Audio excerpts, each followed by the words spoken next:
Development Commission, Nddc. Please let's put our hands together for him.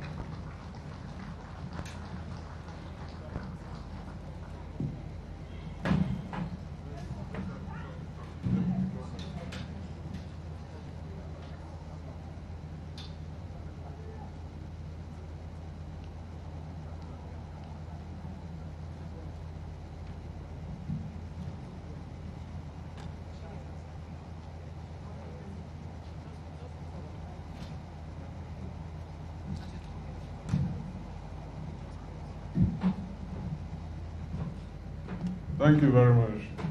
Good morning, distinguished guests. We are very happy to have you here this morning. The protocol list is very long, and I'll crave your indulgence to stand on the existing protocols already established. But I must not fail to recognize the presence of the Executive Governor of Rivers State, ably represented by the Deputy Governor. She's on her way coming. I also want to recognize the presence of our distinguished judges, especially the Chief Judge of Rivers State here present. You are very much welcome, sir. Chief Judge of Bayelsa State. Welcome, and Chief Judge of Cross River State here present, and the other judges of both the federal and state high courts in the region. You are all welcome, sir. I also like to welcome distinguished senior advocates of Nigeria. They are all here. The chairman of the Nddc governing board, Chiedu Ebe Esquire, the Managing Director, Chief Executive, Chief Samuel Buku, Esquire, PhD. The President of the Nigeria Bar Association, Mazi Alpha Musigwe. You are very much welcome, sir. Our distinguished guest, Odein Ajugomobia, Senior Advocate of Nigeria. Okay, sir. You are very much welcome. Distinguished ladies and gentlemen, please may we rise as we welcome the Deputy Governor of Rivers State, Her Excellency Professor Ngozi Mma-Odo, Distinguished Service Star of Rivers State. You're welcome, Your Excellency.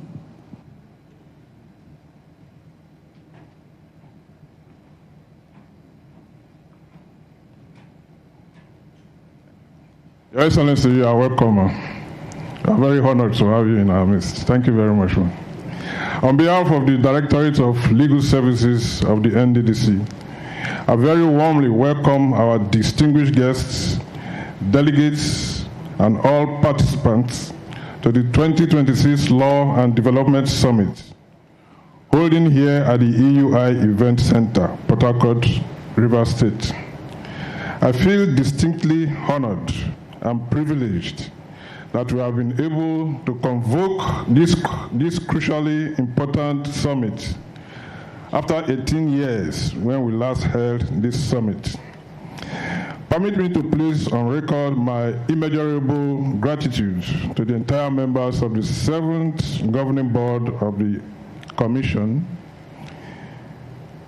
ably led by Obin and Cerebral Chairman Chiedu Ebe Esquire, and our pace-setting, record-breaking, award-winning developmental technocrat and Managing Director, CEO, Chief Samuel Ogbuku, PhD, who have pioneered a holistic, positive repositioning of the Nddc in a manner that has been globally recognized and applauded by all stakeholders.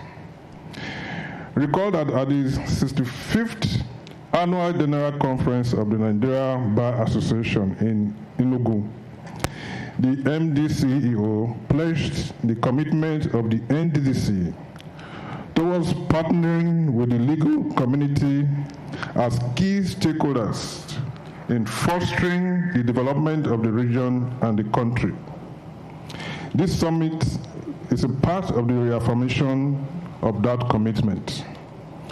As you are aware, the NDDC is a creation of law, and its activities are largely by not just its Establishment Act, but by an assortment of other relevant laws, rules, and regulations. Under Section 7 of its principal act, the NDDC has the statutory mandate to facilitate the rapid and sustainable development of the Niger Delta region.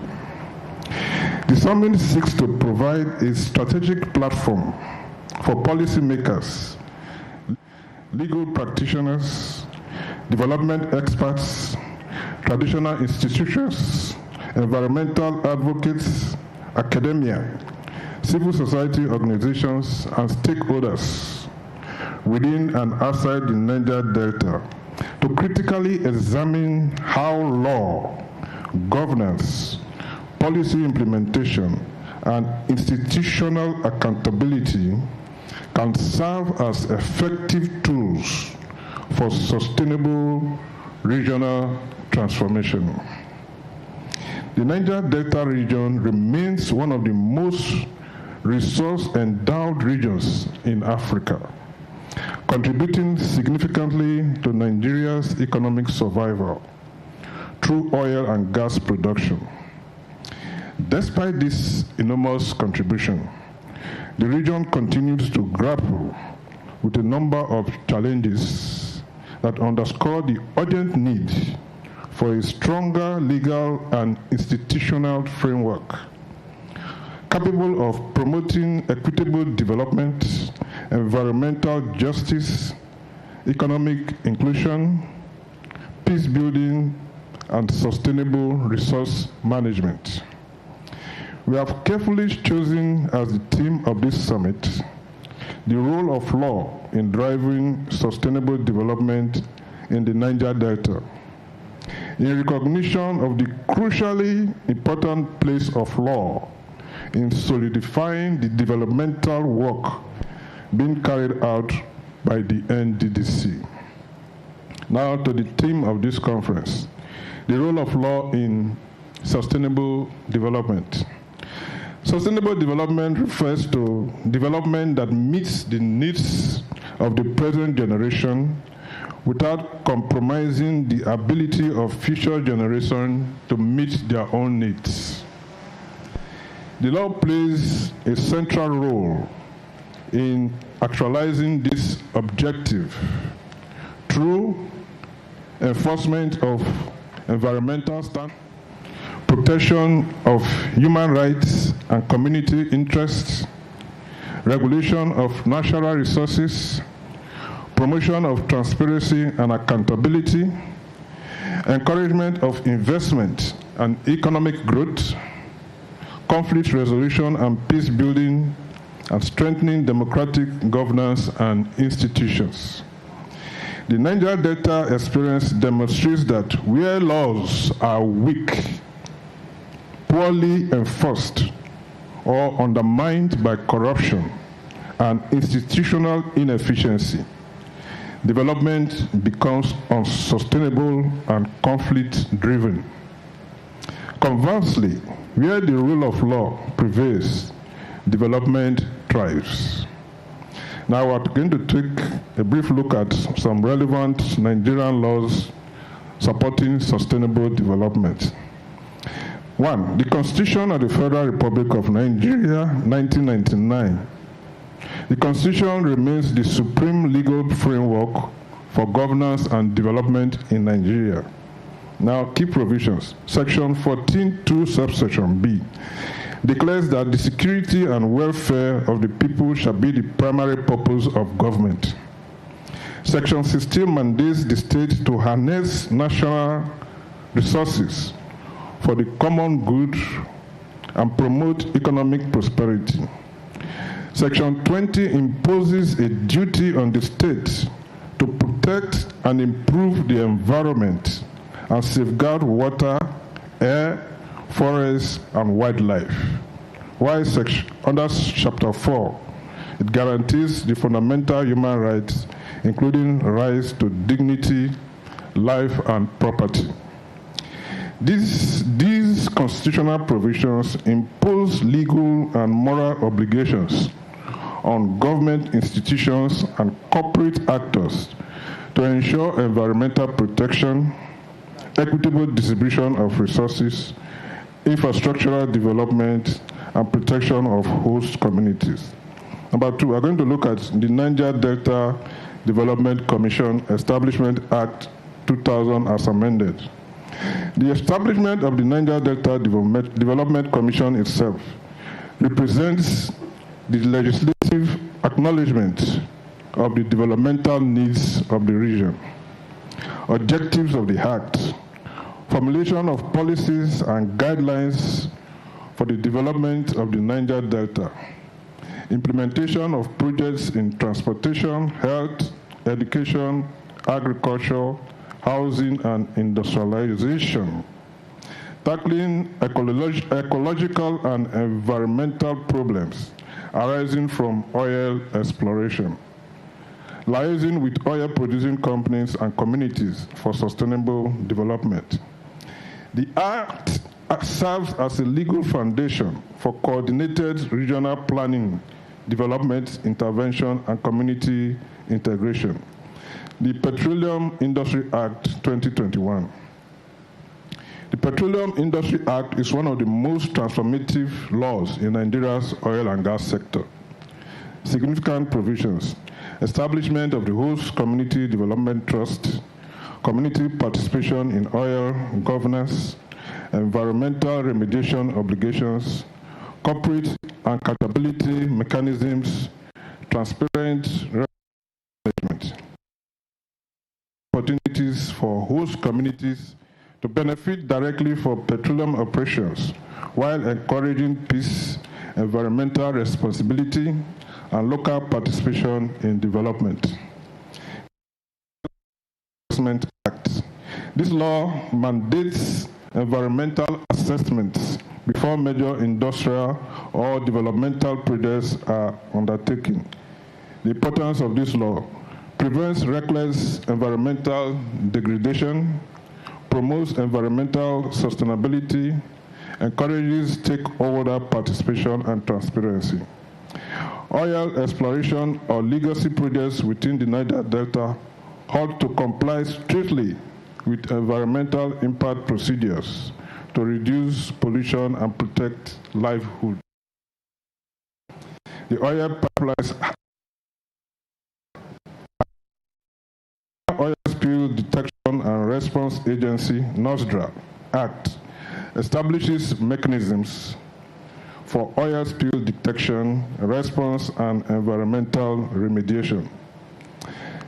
The relevance of this act for environmental pollution encourages prompt remediation,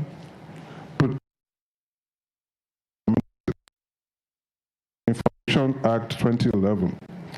Transparency is fundamental.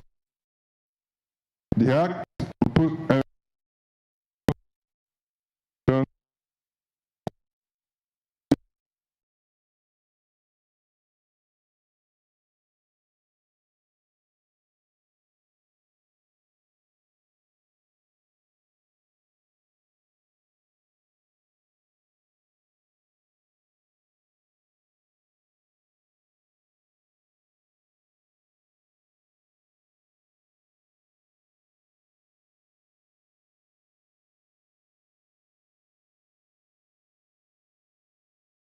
catalyst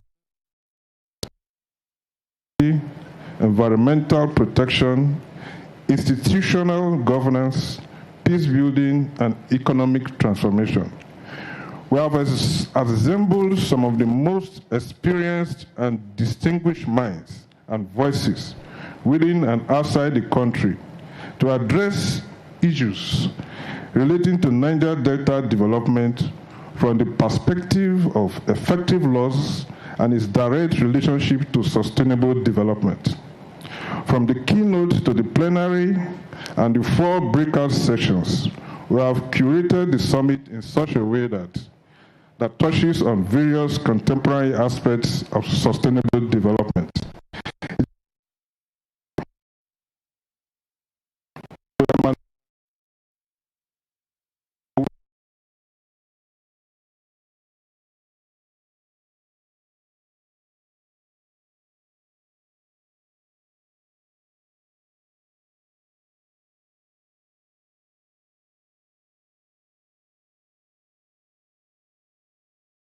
Delta Law and Development Summit, therefore, present a historic opportunity for stakeholders to interrogate existing legal frameworks, identify implementation gaps, propose innovative reforms, and forge actionable pathways towards a more prosperous, peaceful, environmentally secure, and economically viable Niger Delta region. Through effective legislation, institutional accountability, responsible governance, judicial enforcement, and active citizens' participation, the law can truly become the driving force for sustainable development in the Niger Delta region. The summit stands as a bold reaffirmation of the commitment of the Niger Delta Development Commission to promoting enduring progress, inclusive growth, and transformational development across the Niger Delta region and Nigeria at large. Once again, I welcome all distinguished guests and participants and wish you a very fruitful summit. Thank you. Thank you, Sir Victor Arenka Esquire, Director Legal Services of the NDDC and also Secretary of the NDDC Board. Your Excellency, distinguished ladies and gentlemen, please permit me to recognize a few more dignitaries. I'd like to recognize the presence of Ikechukwu Nwana, Senior Advocate of Nigeria, Attorney General of Abia State. You're very welcome, sir. We have in our midst Dame Joyce Odua, Secretary General, Pan-African Lawyers Union. We welcome you. We'd also want to recognize the presence of Sir Bassi Danabia Esquire, former MD CEO, NDDC, and former Attorney General, Akwa Ibom State. You're welcome, sir. We have with us His Royal Majesty, Ovie Anthony Ovie Tobore Ogbogbo Ibuka the First, JP Ovie of Ozoro Kingdom. You're very welcome, Your Majesty. We also have His Royal Majesty, Pere Barrister Peremobowe Shadrach Erebulu Adwo III, King of Kabowe Kingdom of Delta and Bayelsa States. You're welcome, sir. We recognize your presence. Thank you for being here. I'd like to recognize the presence of His Royal Highness Eze Dr. Roland Ikoma Akpondi, the First of Igberi, Abia State. You're welcome, sir. We have with us His Royal Majesty Dr. Felix Otuarikbo Eze Igbu Upata III. Thank you for being here. His Royal Highness Sir Barrister Serena Dokobo Spiff, former Secretary to the Bayelsa State Government. You're welcome, sir. We also have Custom Area Controller One Port Harcourt, Alkali, represented by Assistant Controller BB Magaji. Thank you for being here. Commander 115 Special Operations Group, Nigerian Air Force Base, Port Harcourt, ably represented by the Group Legal Officer, Flying Officer, M.A. Mokhtar. You're welcome. Thank you for being here. We also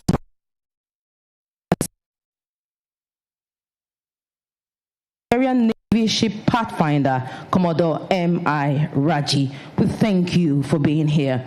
Your Excellency, distinguished guests, esteemed jurists, policymakers, development practitioners, ladies and gentlemen. Welcome once again to the Summit themed, The Role of Law in Driving Sustainable Development in the Niger Delta. And like my colleague said, as we gather at this intersection of law, governance, and development, and engage in meaningful discussions and innovative exchanges, let us remember that sustainable development is not merely an aspiration. It is a commitment that requires justice, accountability, and the rule of law as its foundation. To give the opening remarks is a development advocate and strategist, a man who has an exceptional passion for sustainable growth in the Niger Delta. In his tenure, the Commission has intensified its commitment to transformative projects, partnerships, and personal passion for sustainable growth in the Niger Delta. In his tenure, the Commission has intensified its commitment to transformative projects, strategic partnerships, and people-centered development across the region. It is my honor and privilege, Your Excellency, distinguished ladies and gentlemen, to make welcome the Managing Chief Officer of the Niger Delta Development Commission, Nddc, Chief Samuel Ogbuku, PhD, for his opening remarks. Let's give him a warm round of applause as he comes on stage. Thank you so much.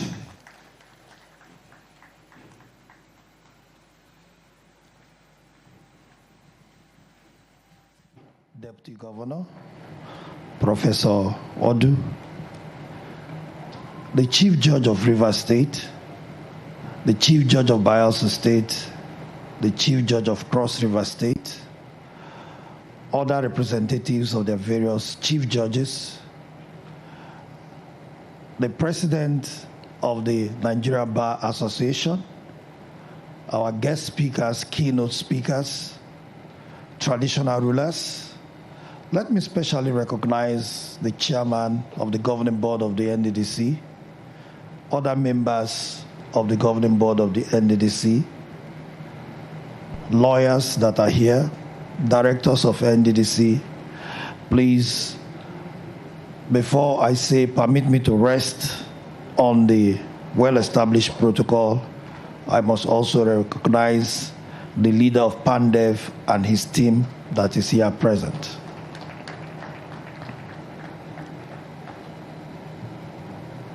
I want to welcome all of you and thank all of you for honoring us with your presence.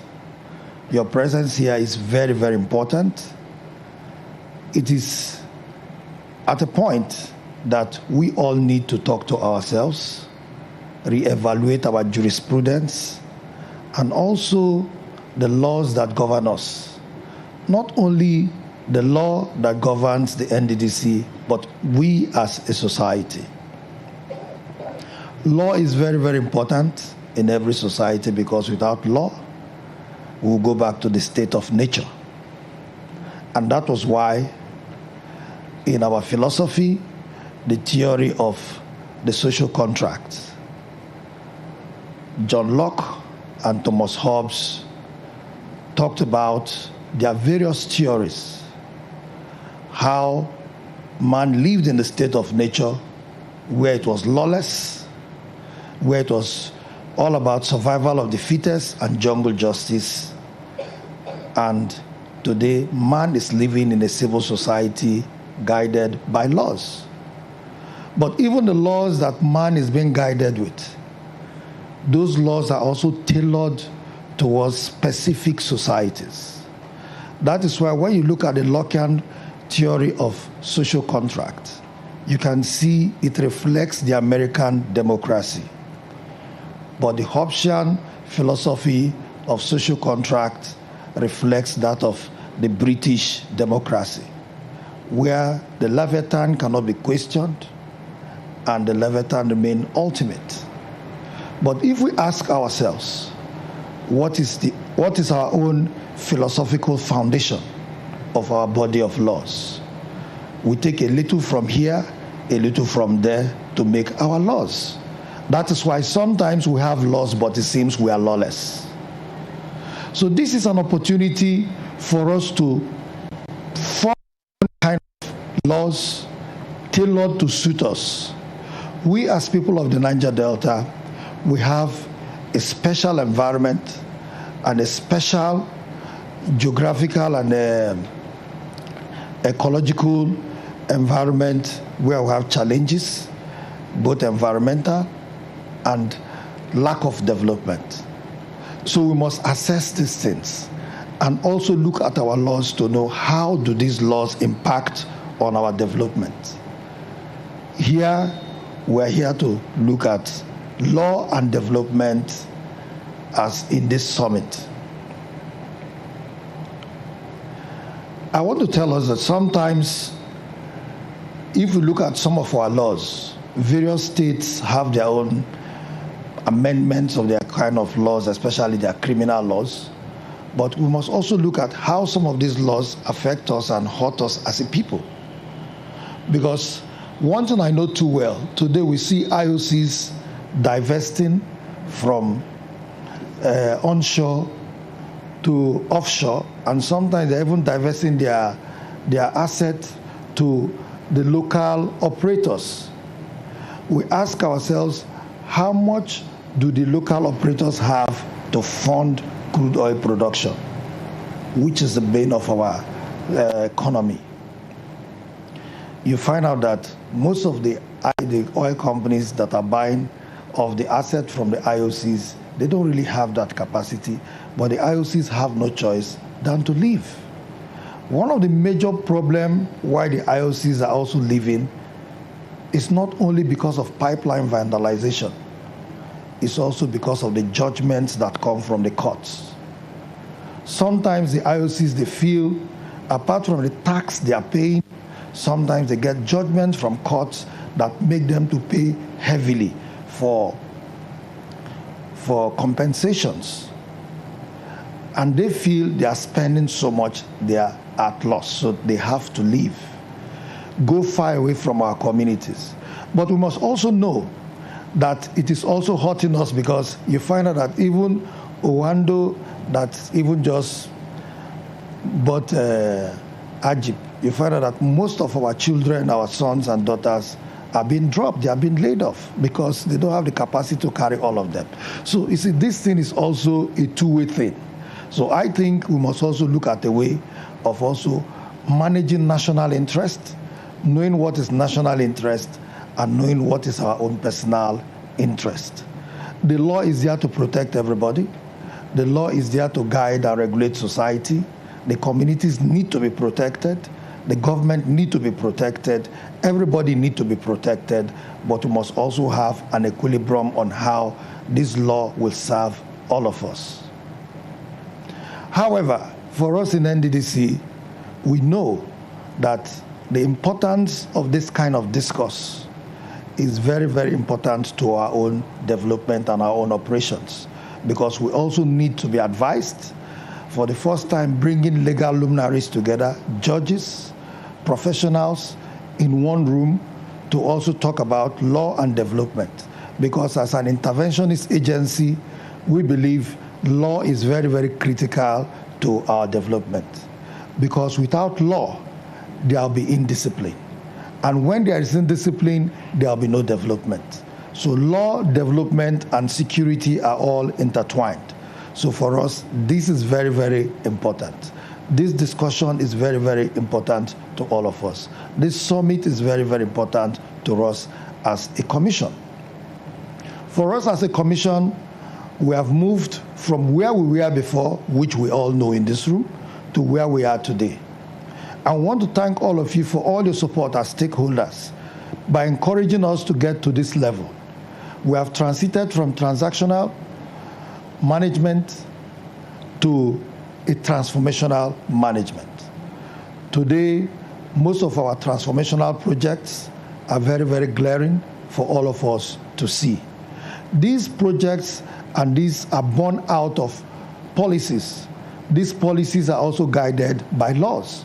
And to strengthen this policy, the Nddc have decided to also strengthen its governance framework. Nddc, before assumption of office, we never had a governance framework. Governance framework to guide our activities and to regulate us internally and externally. lack of that governance framework actually brought about a lot of distortion in the process, the administration of NDDC, where it was seen as cash cow, a lot of people coming in to also bring in their own ideas that probably do not also help in the growth of the Niger Delta. But today I want to tell us that we have our own governance framework that will soon come into play. To put this governance framework together, we had to engage KPMG to put our governance framework in place in order to strengthen the organization, because we believe a strong institution will serve the people, but not just having strong men, because strong man will do things his own way, but a strong institution will serve the people and bring results that will benefit everybody. So this comes with its own SOPs and code of conduct. And on top of that, the NDDC is also going to be fully automated we are also digitized by now.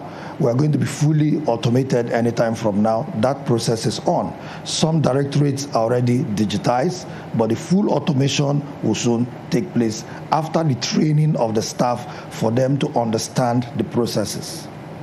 Right now, the directorate is fully digitized. I can stay here, sitting down there and sign all my legal agreements without touching any paper. It goes to the chairman and it is done. So that is where NDDC is today. All these we are striving to ensure that we serve the people of the Niger Delta better. This has also reflected in some of our key projects that we have commissioned in the past, which most of you have seen, and some that we intend to commission. Right now, the NDDC is building a 1.2 kilometers long bridge in Rivers State, the Kataba Link Bridge, which I can tell you confidently that that project is going to be completed next month, July 2026. That is going to be the 5th longest bridge in this country and built by NDDC. I believe in the past, nobody would have believed that NDDC would have undertaken such a project and completed such a project. Apart from that, we're also embarking on some other legacy projects across the 9 states of the region. And I can assure you, after now, in commemoration of Mr. President's 3rd year anniversary, we're going to start commissioning of projects, at least to the benefit of the people of the Niger Delta. So I think the Director, Legal Services, has already told us why we're here. And I wouldn't want to dwell on that anymore. And I believe we don't really have much time on our hands because this program is a one-day event. I want to welcome all of you and wish all of us a very, very fruitful deliberation. Thank you very much. Thank you very much, sir. Please let's put our hands together for the Managing Director, Chief Executive Officer of the NDDC, Chief Samuel Obuku, PhD. Your Excellencies, distinguished ladies and gentlemen, our next speaker is a distinguished legal practitioner, an accomplished administrator, a respected public servant with wealth of experience in governance and policy development. As chairman of the 7th Governing Board of the NDDC, he has continued to provide strategic leadership and oversight in advancing the Commission's mandate. Your Excellencies, very distinguished ladies and gentlemen, please join me in warmly welcoming Mr. Chiedu Ebie, Esquire, for his special remarks.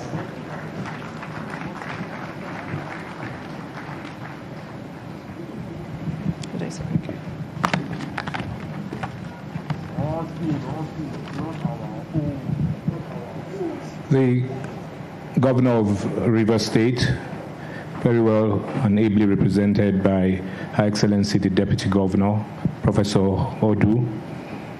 My Lords, the Chief Judges of the respective states here and the representatives of the Chief Judge of the Federal High Court, the President of the Nigerian Bar Association, Mazi Afamosigwe, Senior Advocate of Nigeria, learned senior advocates, senior members of the bar, and other legal practitioners here in attendance, our very distinguished keynote speaker, Mr. Odenya Jumogobia, Senior Advocate, former chairman of the board here, particularly Senator Ndoma Egba,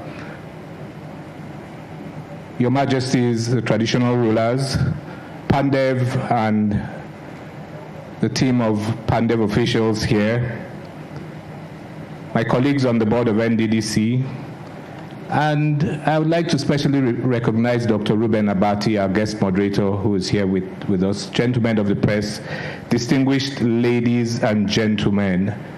On behalf of the 7th Governing Board of the Niger Delta Development Commission, I warmly welcome you to the 2026 Law and Development Summit, an event I consider not merely significant but truly historic. I stand before you today as a legal practitioner of over 3 decades post-call and as a public servant with many years of hands-on development experience. In that dual capacity, I confess that it fills me with immense pride and a deep sense of responsibility that this summit is happening under my watch as chairman of the governing board. Like the MD said, the last time this summit was held was in 2008 under the 2nd governing board. That interval alone speaks volumes about the magnitude of what we are doing here today and why it must count. The relationship between law and development is not incidental, it is foundational. Law is not merely a set of rules and restrictions. In its highest expression, law is a living instrument of social engineering, economic transformation, institutional strengthening, environmental responsibility, and the protection of the rights and liberties of the people it serves. For the people of the Niger Delta, a region whose vast natural wealth has for too long stood in painful contrast to the poverty and neglect of its communities, these are not abstract ideals. These are urgent, lived realities. The aspirations of our people demand nothing less than a legal architecture that is bold, responsive, and fit for purpose. As you are well aware, Nddc itself is a creation of law established with a clearly defined statutory mandate under its Establishment Act. As a permanent agency of the federal government, every program, project, and every initiative we undertake must navigate multiple layers of laws, rules, and regulations applicable to ministries, departments, and agencies. It is here that we encounter one of our persistent challenges. The structure of our annual appropriations, combined with complex regulatory compliance requirements, has at times created a labyrinth of procedural constraints that slow the pace of development delivery to our people. Projects have suffered severe setbacks and abandonment through funding constraints, inflationary processes and pressures, sadly and more importantly, through the high turnover of the management and board of the commission. These outcomes are not in our best interest, and they call upon us to think creatively, to act boldly, and to engage the law not as an obstacle but as a tool. I'm pleased to report that the 7th Governing Board has not waited passively for these challenges to resolve themselves. We have adopted creative and innovative strategies to navigate the complex terrain before us, always within the bounds of the law, but never constrained by narrow or uninspired reading of it.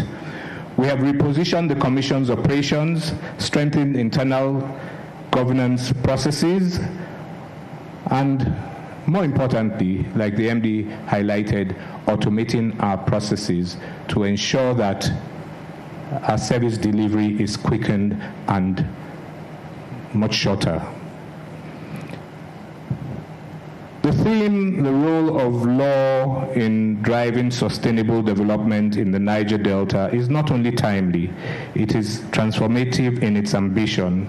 It presents us with a broad and rich platform to examine environment, social, and governance principles, to interrogate the adequacy of existing legal framework, and to chart a new course that aligns the letter and spirit of our laws with the genuine development needs of our region. It is my hope and expectation that the deliberations of today will yield concrete actionable recommendations, proactive proposals for recalibrating existing laws to better serve the Niger Delta, and bold suggestions for new legislative and regulations that can accelerate the pace of development our people so rightfully deserve. I come to this summit not merely as a host, but as an eager student. The insights generated here will directly inform how the current board and management continue to transform the Commission's operations.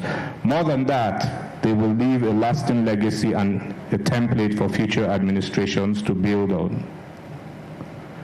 On behalf of the entire governing board of the Niger Delta Development Commission, I wish to place on record our profound gratitude to every distinguished guest, panelist, keynote speaker, expert delegate, and participant who has honored our invitation today. Your presence here is a statement of solidarity with the aspirations of the Niger Delta people, and we do not take it lightly. To our keynote speaker, Mr. Odeyin Ajumogobia, Senior Advocate of Nigeria, your wealth of experience in several aspects of the law and public service makes you uniquely positioned to set the intellectual discourse for the proceedings today. And to our guest speaker, Dr. Nddc, your expertise in international sustainable development standards will be invaluable as we seek to bridge global frameworks with regional realities. May the outcomes of this summit echo long and loudly across the Niger Delta, across Nigeria, and across the whole world. Thank you very much, and I wish you the very best of deliberations.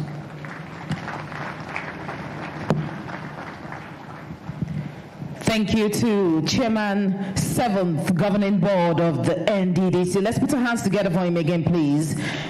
Mr. Chiedu Webie Esquire. Thank you so much. Your Excellency, distinguished guests, may I quickly just recognize the presence of one of our very founding fathers, Professor Jasper Jumbo. We recognize your presence. Thank you for being here. The lady that is about to mount the stage next is a small but very mighty young lady. She's a spoken word artist, a public speaker who has graced so many stages. Please put your hands together for the one and only Nddc, the poet. Let's celebrate this young lady. She's made the Niger Delta proud. Nddc.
on fairness, equity, and justice. So you sit back and watch your fairness turn to fairy tale and justice turn to jollof rice.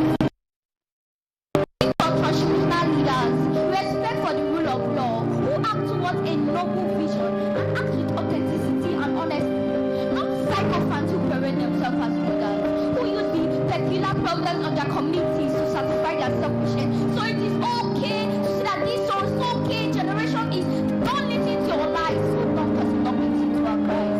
Please forgive me if I sound too much. The law is not merely words on paper. The law is a promise that the communities will heard, that the fisherman and the policy maker will share the horizon of hope. We speak of sustainability, but sustainability begins with memories of our ancestors whose footsteps still echo through wetlands and tides. Let development well in place of justice, not banal. Let governance work hand in hand with transparency.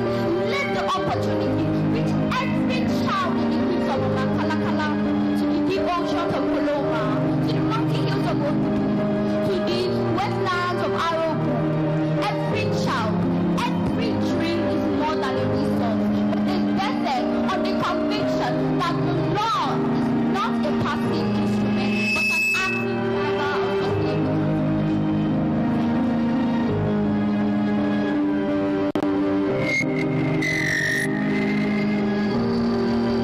Thank you very much. Please let's put our hands together for Nddc, the poet.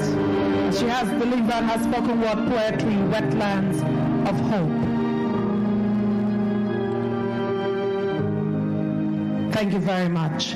Your Excellencies, distinguished ladies and gentlemen, our next distinguished legal luminary, a senior advocate of Nigeria, accomplished arbitrator, and respected public affairs analyst.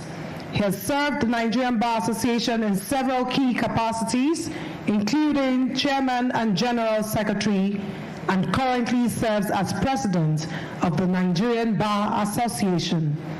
A seasoned legal practitioner with extensive experience in commercial law, arbitration, litigation, and legal reform, he has consistently contributed to the advancement of the legal profession in Nigeria and beyond.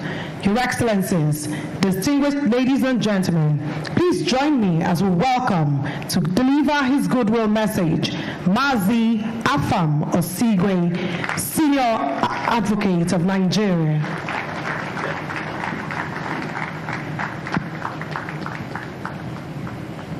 Welcome, sir. Your Excellency, the Governor of Rivers State, ably represented by the Deputy Governor, Professor Ngozi Odu, the Chairman of the Governing Board of the Nddc, the MD of Nddc, Honorable Chief Judges here present, judges of the various high courts, allow me to adopt the already established protocol. Time, I understand, is not on our side. I'm glad once more to be called to give this goodwill message. And in giving this, I must retreat that we oftentimes make the mistake of thinking that the mandate of the Nddc to facilitate rapid, even, and sustainable development in the oil-rich Niger Delta can only be achieved by spending money, engaging contractors, planners, and engineers. And I dare say that it takes much more than that. In the course of doing this work, contracts will be entered into. Disputes may arise, and there may be need for land issues, land rights issues to be involved. And it is in this condition that law comes in to act as a glue, to act as a guide, to provide the framework for achieving all of these things. And it is because of that we find it very important that we're having this conversation, because development in any society cannot be achieved without the involvement of law, without law providing grounds for dispute resolution, for remediation of damages that may be done to the society, and ensuring that the provisions of the law which has established bodies like the Nddc are complied with. Needed to wonder we have a gathering of jurists, lawyers, public administrators, policymakers, and the like. But we must not only have a conversation to discover the rule of law. We must live here with a better commitment to ensure that we have actionable resolutions to achieve the kind of development that will make the Niger Delta region and indeed Nigeria a destination for tourism, for investment, foreign direct investments, and everything that makes for a well-ordered life. To also ensure that the promised dividends of democracy and the aims and objectives of the Niger Delta not only improve the lot of the people, but make for a better society. I welcome all of us to this conversation, and I have no doubt that not only are we going to identify some of the challenges we face, but not only going to identify the intersection between law and development, but we're going to live here with a better commitment to ensure that our laws will not only be robust, but the positive effect will be felt by the people, and people will be believing that our laws are alive and kicking, and not only to be found in our statute books. I urge all of us also live here with a better commitment to allow the law to work, to make for a nation ruled by law, to make for a nation ruled by institutions and not by strong men, as earlier stated by the MD of the Nddc.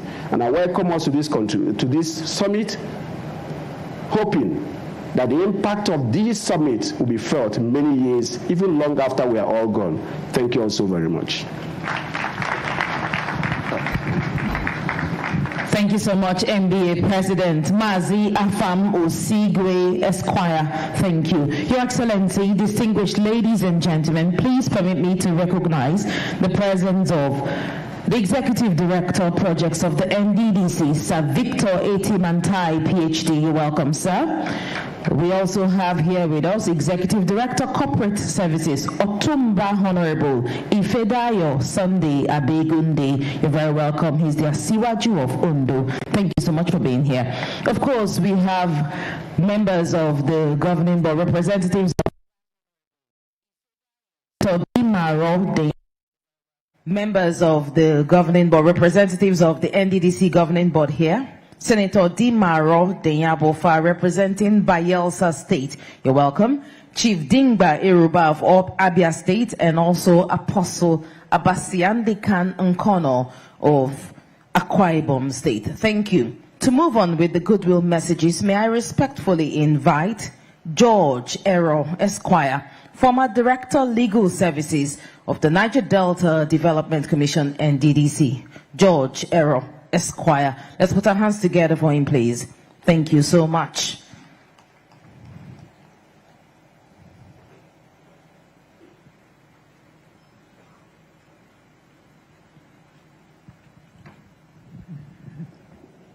Your Excellency,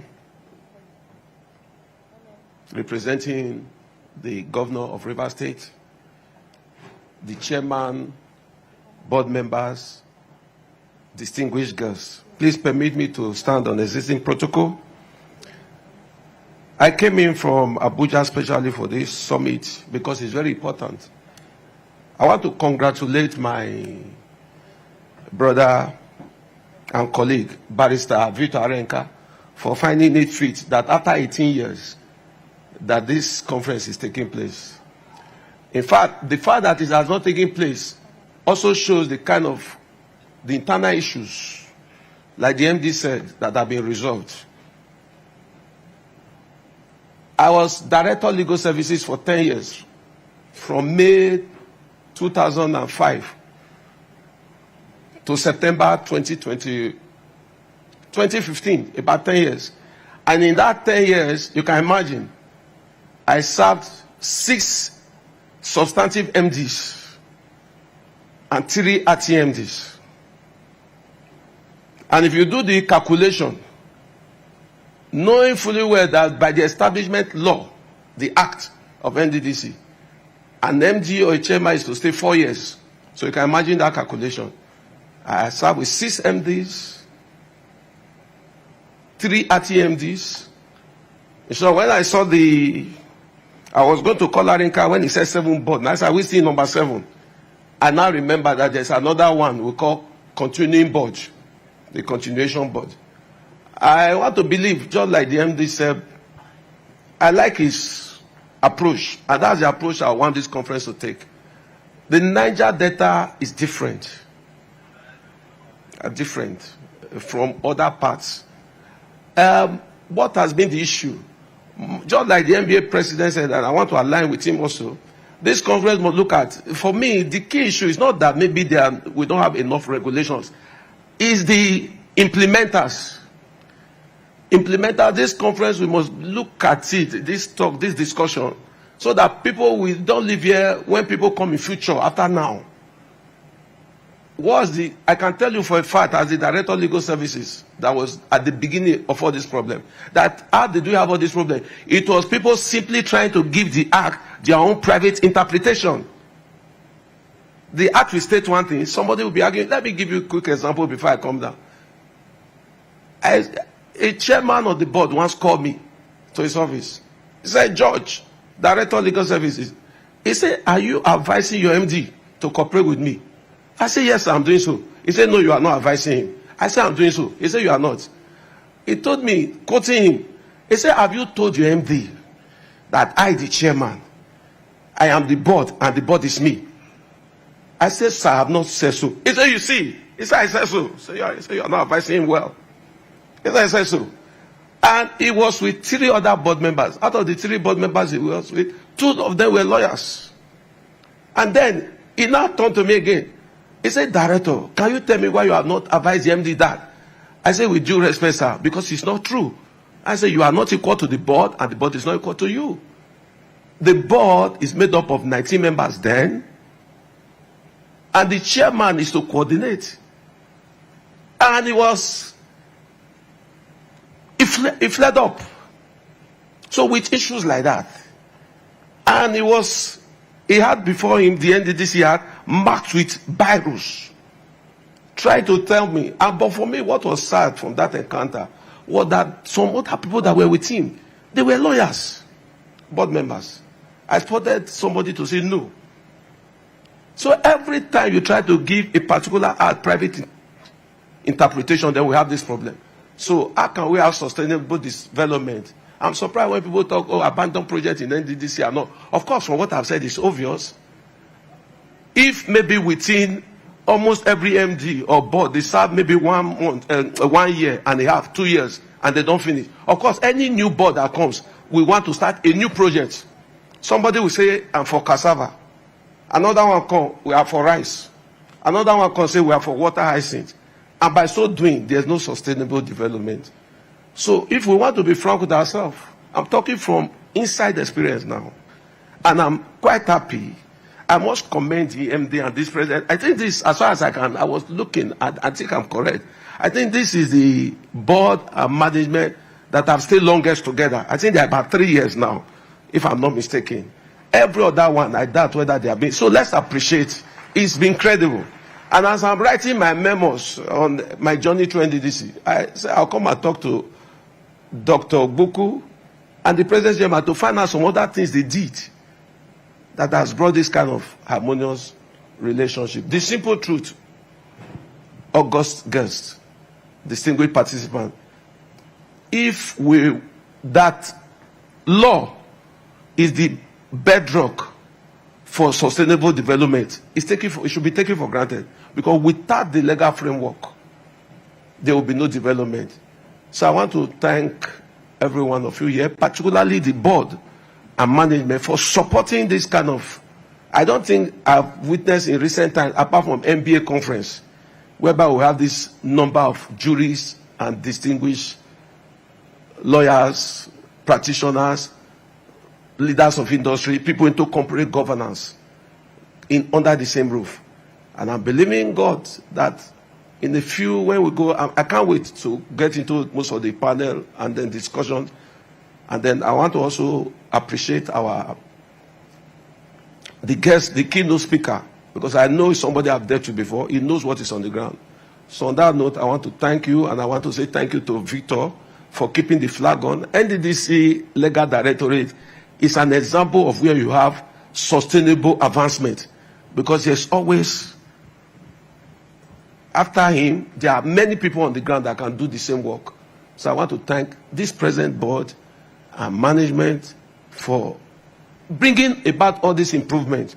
making it that we are no longer there. But I want to believe, let me also pray that just like the MD said, we will not go back there again, whereby somebody will come and be giving the board or trying to interpret the Nddc laws through transactional private interpretation.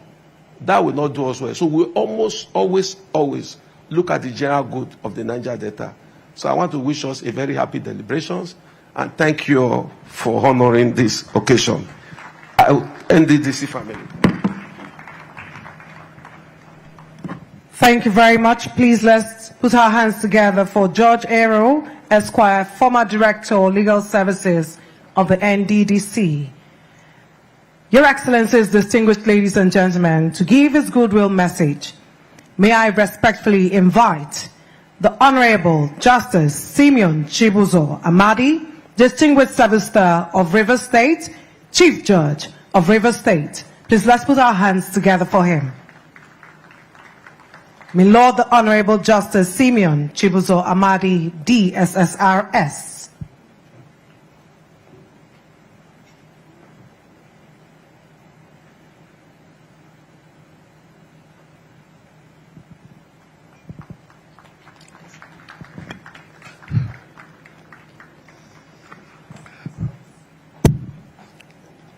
The Governor of Rivers State, here represented by the Deputy Governor, Her Excellency, Professor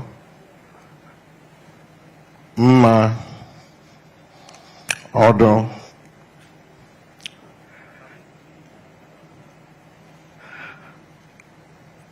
members of the board of the Nddc here present, who are our hosts, my lords,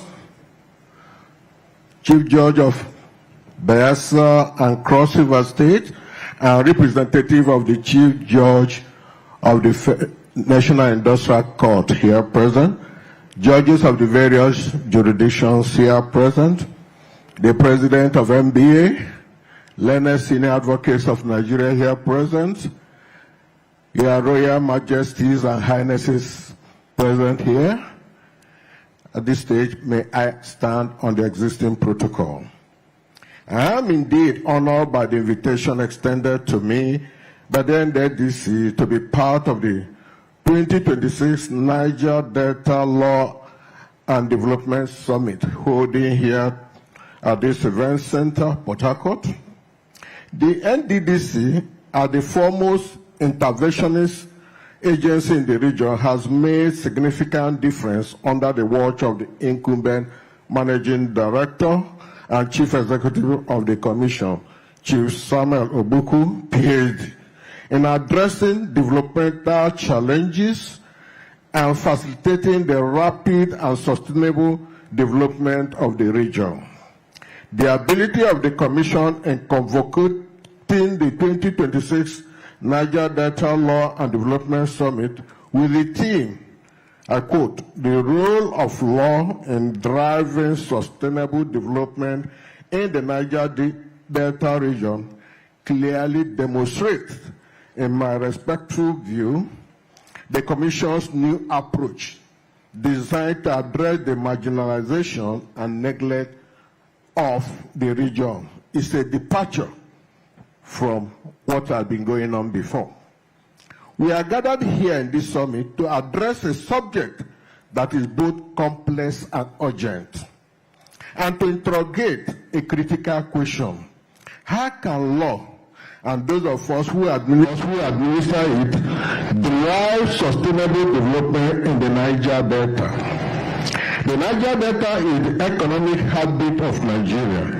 For decades, the region has powered Nigeria's economy through oil and gas, yet it continues to grapple with environmental degradation, youth restiveness, weak institutions, and a development deficit. The development initiative is tied to complex legal challenges, environmental litigation, community rights, resource control, security of investment, and speedy dispute resolution.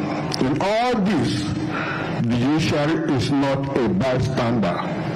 Our courts are littered with cases that ought not to be for litigation are filed in our courts. Whereas in Rivers State, Bayelsa State, and other states, they have the multi-door courthouses where dispute can easily be resolved within 3 to 4 months. I hope after this summit, the Commission and litigant will think otherwise in taking every case to call for litigation. The role of law in driving sustainable development in the Niger Delta is crucial. Achieving sustainable development goals depends heavily on law and legislation. With a strong legal framework, law not only regulates but also protects the rights of the community and the environment and ensure that development is carried out in a sustainable and responsible manner.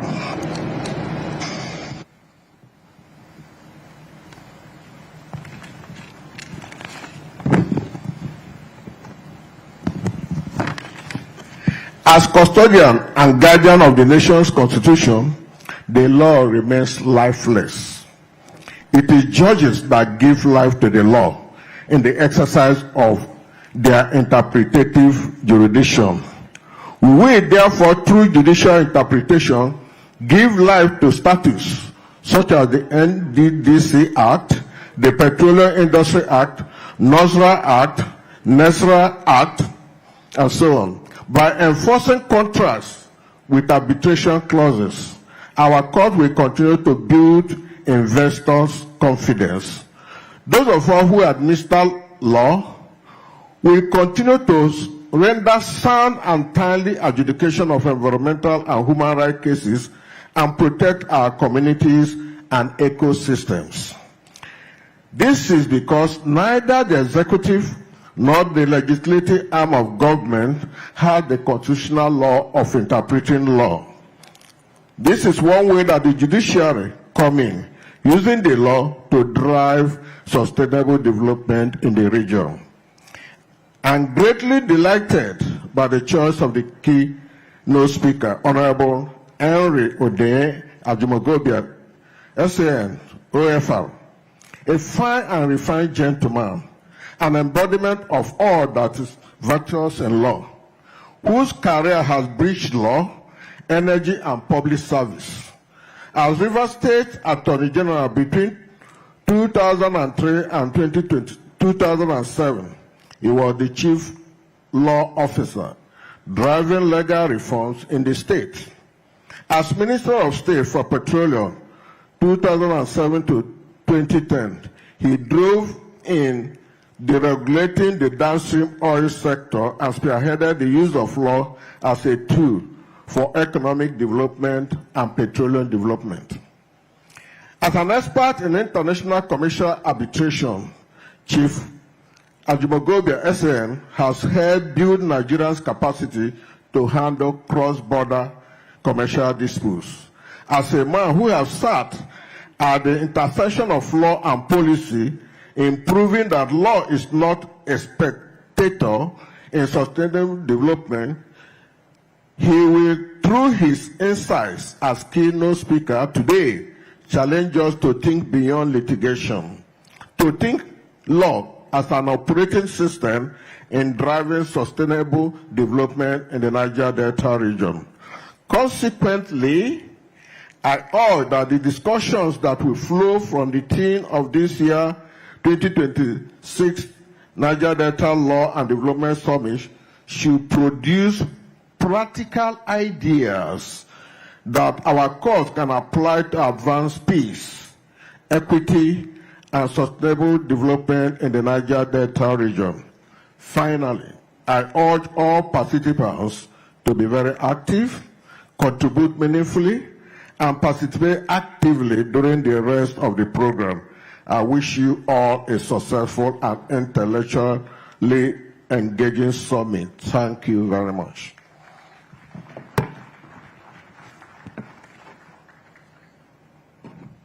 Thank you so much, my Lord. Honorable Justice Simeon Chibuzo Amadi, DSS-RS, Chief Judge of Rivers State. Let's celebrate him again, please.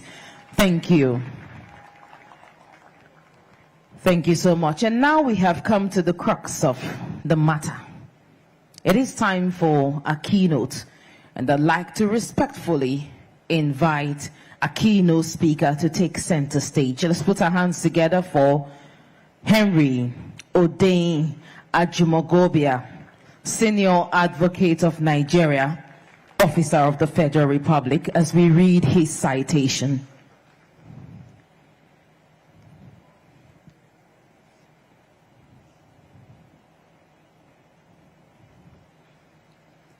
H. Odeyin Ajumogobia, Senior Advocate of Nigeria, OFR, is one of Nigeria's most accomplished legal practitioners and public servants, a figure whose career at the apex of the legal profession, the petroleum sector, and international diplomacy makes him a singular voice in the Niger Delta Law and Development Summit 2026. He is a Harvard-trained lawyer, holding degrees from the University of Lagos, LLB Hons in 1978, and Harvard Law School, LLM, 1988. Mr. Ajumogobia was called to the Nigerian bar in 1979 and elevated to the rank of Senior Advocate of Nigeria in 2003. He co-founded the commercial and energy law firm Ajumogobia and Okeke in 1984, building it into a leading practice in energy and natural resource law, environmental law and oil pollution litigation, commercial arbitration, and aviation law. He has been a fellow of the Chartered Institute of Arbitrators, London, since 1996 and served 2 terms, 2001 to 2006, on the ICC International Court of Arbitration in Paris in public service. Mr. Ajumogobia has held some of the most consequential offices in Nigeria's governance architecture. He served as Attorney General and Commissioner for Justice of Rivers State in 2003, before ascending to the national office as Minister of State for Petroleum Resources 2007 to 2009 and head of Nigeria's delegation to OPEC. He subsequently served as Supervising Minister of Power 2009 to 2010 and was appointed Minister of Foreign Affairs by President Goodluck Jonathan in April 2010, serving as Nigeria's representative at the UN Security Council. Mr. Ajumogobia currently chairs the Nigeria Natural Resource Charter, NNRC. He's a recipient of the National Honor of Officer of the Order of the Federal Republic, OFR. His deep expertise in petroleum governance, ESG-aligned resource management, and international dispute resolution brings an unparalleled perspective to the summit's legal and development reform agenda. Your Excellency, distinguished ladies and gentlemen, I present to you Odeyin Ajumogobia, Senior Advocate of Nigeria, a keynote speaker. Thank you very much for that kind introduction. The Governor of Rivers State, represented by the Deputy Governor, Professor Ngozi Odu, Chief Judge of Rivers State, Honorable Justice Simeon Amadi, welcome, sir. Our hosts, the Chairman of the Nddc Board, my good friend Chiedu Ebie, and the Managing Director of the Nddc Board. There's so many distinguished participants here that it's difficult to name them all, but I must recognize, of course, the leader of our bar, the President of the Nigerian Bar Association, Mazi Afam Osigwe, and all my colleagues, senior advocates of Nigeria, including, of course, the former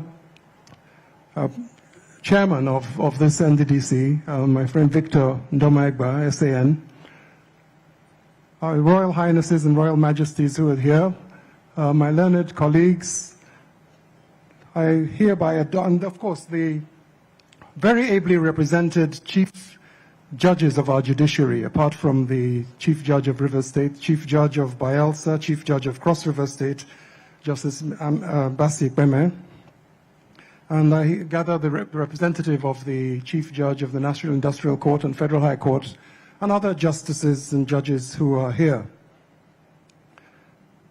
Ambassador Godno Zigali, PANDEF chairman, former ambassador to Scandinavian countries.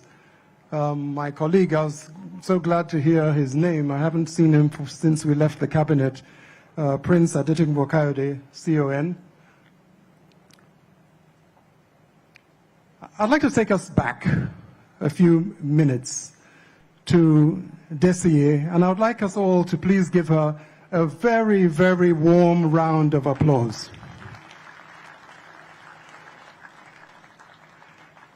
Between Desiye and the managing director, the director legal, Victor Arenika, they've really left me very little to say.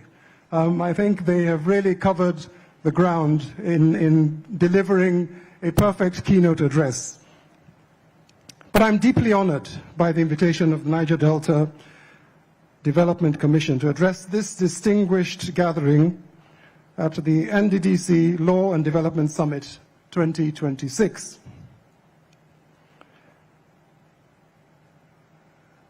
I salute the chairman, managing director, and members of the board of Nddc. Thank you. As we convene today, we do so at a moment of profound significance. Nearly 20 years ago, almost to the day, on 5th of June 2000, the Niger Delta Development Commission was itself brought into existence by law through an act of the National Assembly, the Niger Delta Development Commission Establishment Act. That historic enactment was more than a legislative exercise. It was a solemn national commitment. It reflected the recognition that law is not merely an instrument of governance, but can be a powerful vehicle for justice, development, and social transformation. The Nddc was thus established to confront the enduring ecological, socio-economic, and formidable infrastructural challenges of the Niger Delta, and to accelerate, as we've heard, rapid, equitable, and sustainable development of a region whose immense contribution to the nation's prosperity still stands in stark contrast to the deprivation experienced by most of her people. 26 years later, the occasion demands reflection. It requires us to confront the urgent but unsettling questions at the heart of this summit's theme: the role of law in driving sustainable development in the Niger Delta. Has the law fulfilled its promise as the catalyst for sustainable development in the region? Has it empowered the institution and others to deliver justice, prosperity, environmental restoration? Or has the gap between legal aspiration and practical reality allowed the law, however unintentionally or unwittingly, to become an accomplice in the persistence of underdevelopment and poverty? These are not academic questions. They are questions that go to the very legitimacy of our institutions, the effectiveness of our governance frameworks, and indeed the future of the Niger Delta itself. I shall attempt to engage them with candor, with a view to stimulating sober reflection and robust debate in the course of this important law and development summit. Let me begin with the familiar, simple, but powerful paradox. 70 years ago, in 1956, that happens to be the year in which I was born, oil was discovered in commercial quantities at Oloibiri. That discovery transformed Nigeria into a major petroleum-producing nation and placed the Niger Delta at the very heart of our national economy as the economic backbone of the country.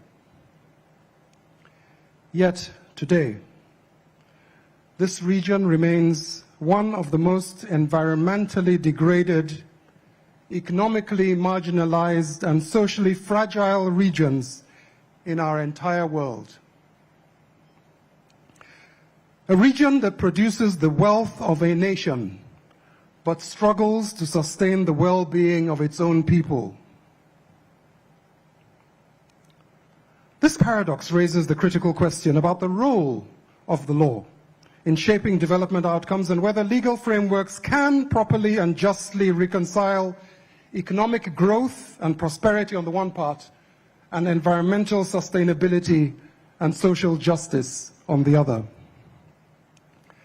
Now, as we've heard, the Director of Legal defined it so clearly. When we speak of a sustainable development, we're speaking of development that meets present needs without compromising or destroying the ability of future generations to meet theirs. But in the Niger Delta, it would seem that neither present needs nor future needs have been adequately secured in the last 70 years.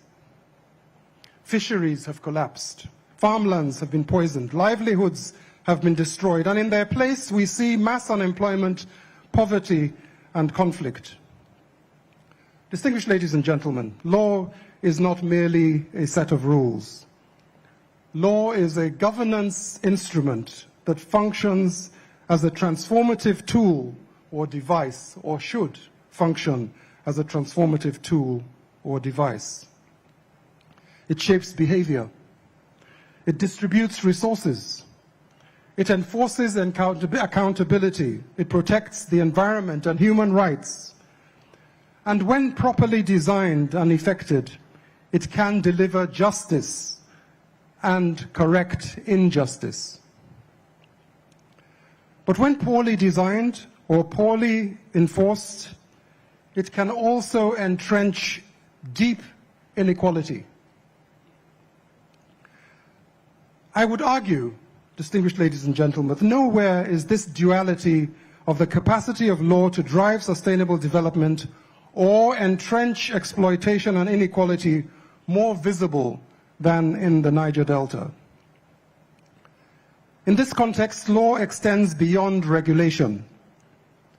Constitutional provisions, environmental laws, petroleum and other legislation, judicial intervention, and regulatory institutions collectively determine whether natural resource wealth becomes a blessing or a curse. Sustainable development in the Niger Delta, therefore, depends not merely on the existence of laws, because we have plenty of laws. Nigeria possesses an extensive legal architecture governing development generally and the Niger Delta specifically. With regard to the predominant oil sector, we now have the Petroleum Industry Act 2021, the Environmental Impact Assessment Act, the Harmful Waste Special Criminal Provisions Act, and numerous other laws. But laws are not self-executing and depend on effective governance and enforcement, institutional accountability, and political commitment to environmental stewardship and justice. Let us briefly consider the history.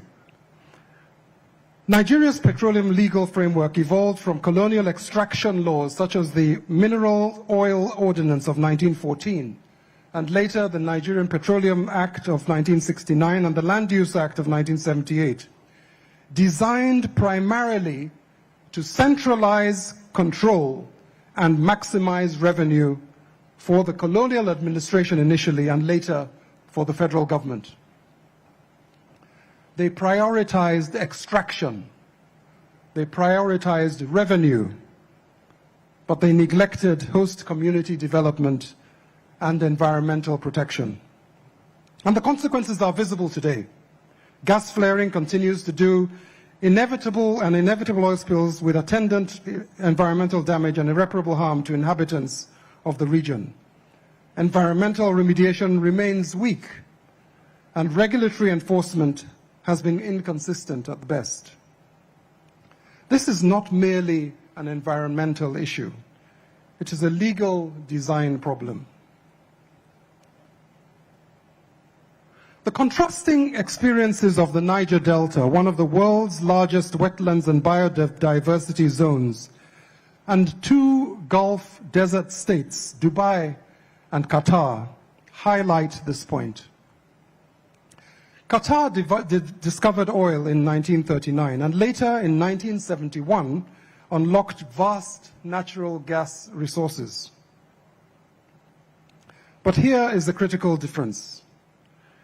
Qatar did not simply extract and export resources. It governed them strategically through law, through institutions like Qatar Energy, and through long-term national planning.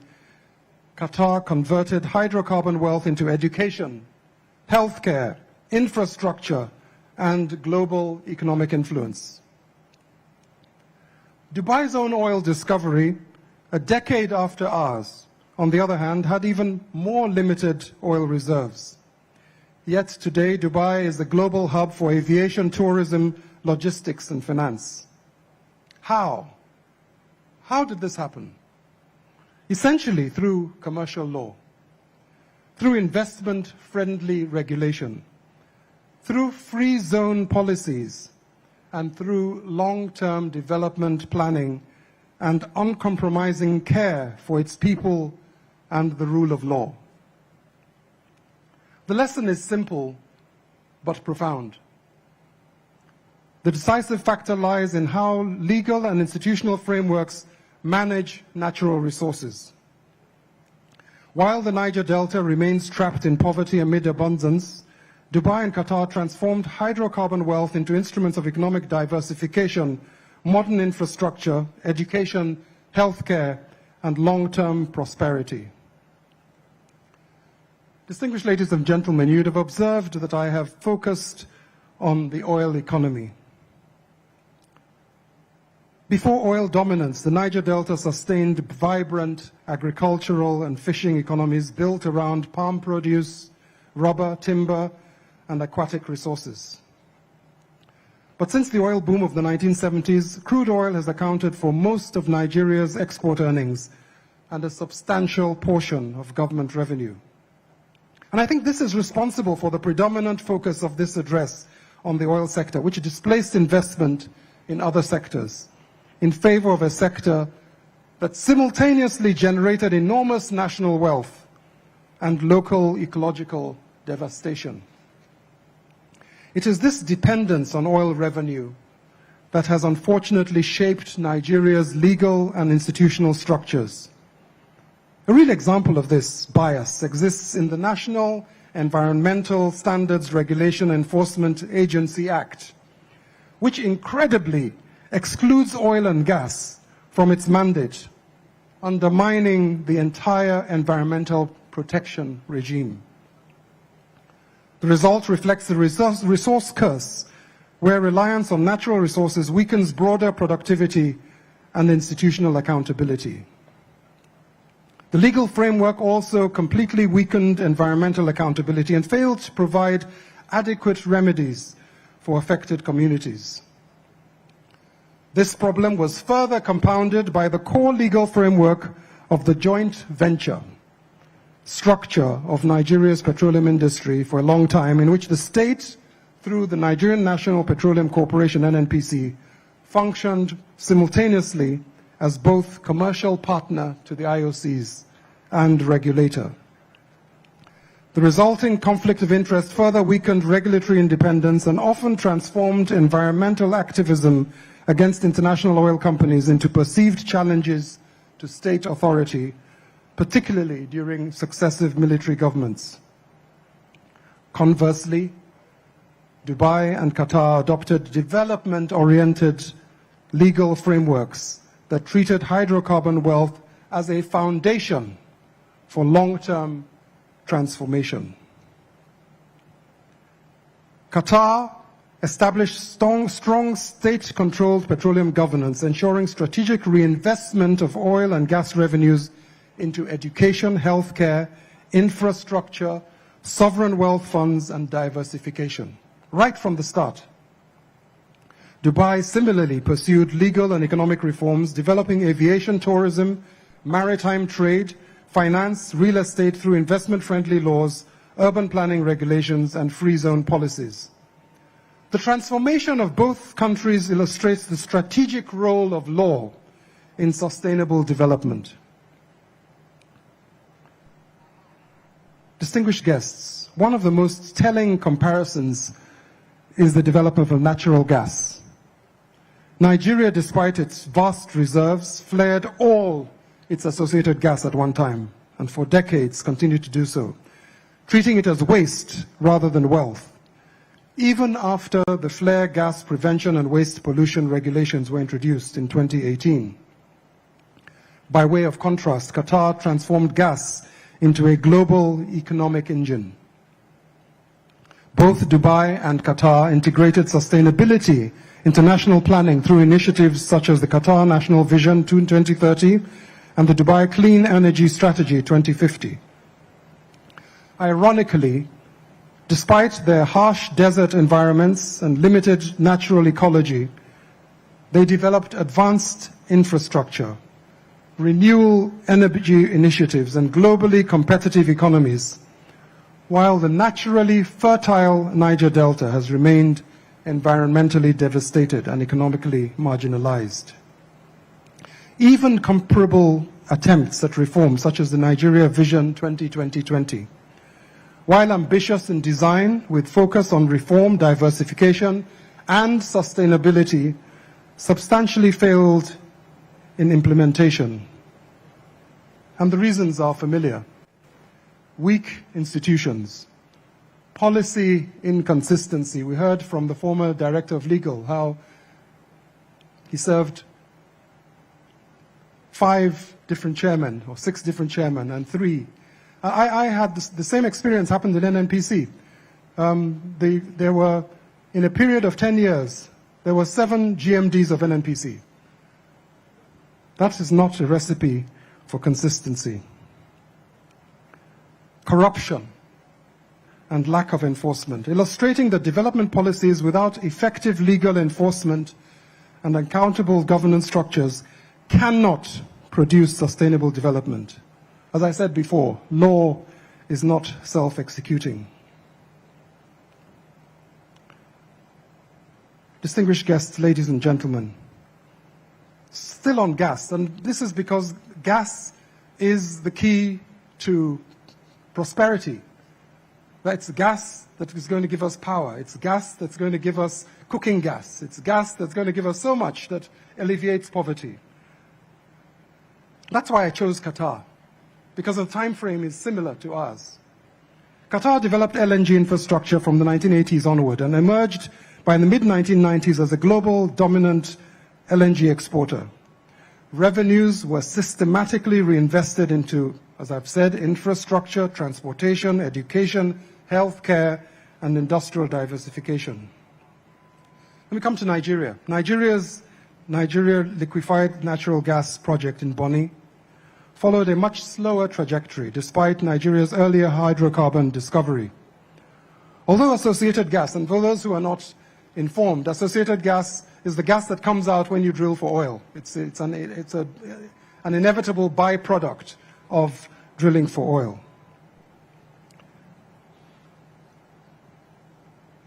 In the Niger Delta, oil fields for decades, commercialization was hindered by regulatory uncertainty, corruption, weak infrastructure, institutional delays, and political instability. The contrast again highlights a central lesson. Sustainable development depends less on resource endowment than on the quality of legal institutions, enforcement mechanisms, and political will. The Petroleum Industry Act represents Nigeria's most significant attempt at petroleum sector reform. However, the 13-year delay between initial submission of the PIB as an executive bill in 2008, and I had the dubious distinction of presenting that bill to the Federal Executive Council in 2007 before it was sent to the National Assembly. And then the passage of the successor bill in 2021, 13 years later, resulting from repeated revisions, fragmentation into multiple bills, legislative deadlock, executive vetoes, and eventually back to reconsolidation of the bill, and eventual passage, created a decade of regulatory uncertainty that delayed critical investment decisions in upstream oil and gas development, LNG expansion, and associated infrastructure. Someone mentioned that the IOCs decided to divest. One of the significant reasons for that was this delay of 13 years, because the fiscal terms and environment was uncertain. During this same period of legislative stagnation, global LNG competitors, most notably Qatar, executed an aggressive and highly coordinated expansion strategy. Between roughly 2008 and 2021, Qatar commissioned 6 additional LNG trains, steadily doubling its production capacity and maintaining that dominant position while preparing for further expansion and widening the competitive gap created during Nigeria's decade-long lacuna in law and policy. In essence, the PIB's long legislative journey illustrates the strategic cost of delayed legislation in capital-intensive, globally competitive industries, where other producers are able to convert law and policy clarity into rapid physical expansion.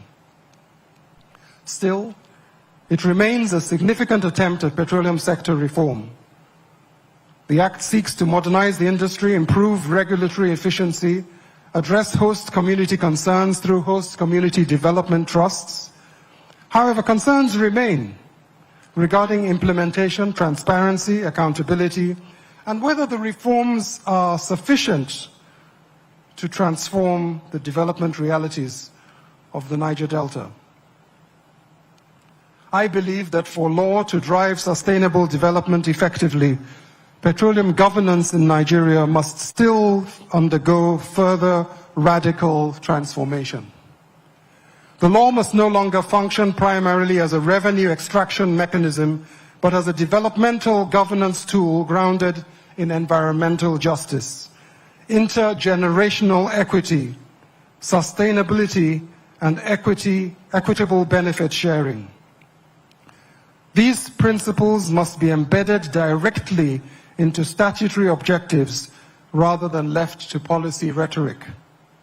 Our current legal framework, for example, distributes 3% of operating expenditure, 3% of operating expenditure to host communities. I ask, what is that against the extraction of their resources and the degradation of their environment? Sustainable development requires enforceable revenue sharing mechanisms, equity participation in petroleum operations, and stronger fiduciary obligations within host community trusts. Communities must become genuine stakeholders in resource governance rather than passive recipients of corporate social responsibility. Environmental regulation must also be strengthened. Existing enforcement mechanisms remain weak, allowing oil spills, gas leaks, and ecological destruction to continue with limited consequences.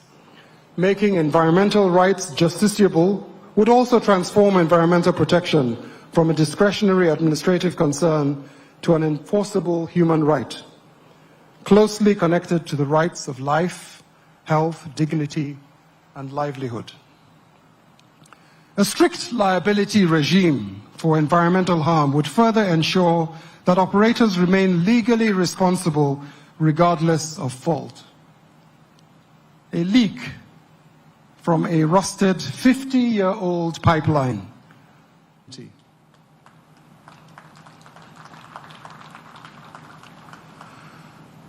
Statutory deadlines for environmental